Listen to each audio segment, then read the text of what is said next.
uskon, että saadaan Kingisepiin paljon Itämeri-faneja tällä näyttelyllä.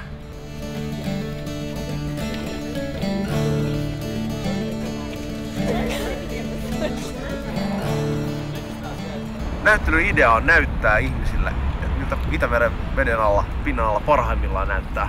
Saada ihmisille positiivisia kokemuksia Itämerestä. Se tavallaan omakohtaisia kokemuksia, mitä voi ottaa mukaansa, kun lähtee näyttelystä. Mä uskon, että liian monilla ihmisillä on se käsitys, että Itämeri on synkkä ja jollain tavalla liian lohduttoman huono kuntoinen. Niin kuin se tietysti monissa paikoissa onkin, mutta parhaimmilla paikoilla edelleen näillä hienoimmilla kukoistavilla meriekosysteemialueilla, niin Itämeri on edelleen suojelemisen arvoinen. Эта выставка имеет большое значение. Я думаю, через эту выставку мы именно как раз будем обращаться к нашим гражданам, чтобы они берегли нашу окружающую среду, нашу природу. Замечательно, нам очень понравилось.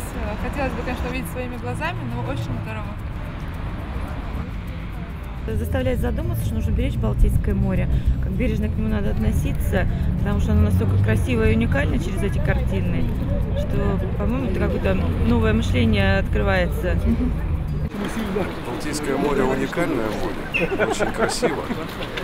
И поскольку оно такое маленькое и хрупкое, мы обязаны его сохранить.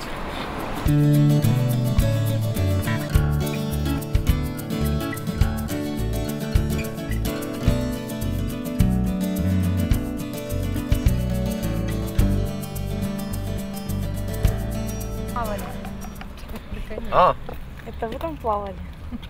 not alone, but I'm the photographer who has been taking these pictures. Спасибо, благодарим, что такое неприятно. Никогда такого не было. Спасибо.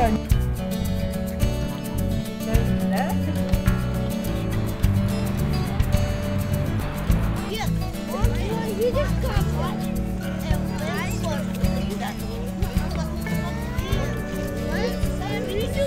Tää näyttely pyrkii tämmöiseen vähän viihdyttävämpään lähestymistapaan. Ja nimenomaan olet tämmönen hauska kaupunkitapahtuma perheille ja eri-ikäisille ihmisille. Ja sen avulla sitten saamaan ihmiset tämmöisen Itämeri-faneiksi. Ja kun on faneja, ne haluaa tehdä Itämeren eteen paljon työtä. Ja alkaa ymmärtää, mitä meidän pitää saada aikaiseksi, että me suojellaan näitä viimeisiä ekosysteemejä. Мы туда не ездили, но в ближайшее время хотим съездить, узнать, что такое и насколько оно на самом деле красиво. Картины великолепны, но хочется жить.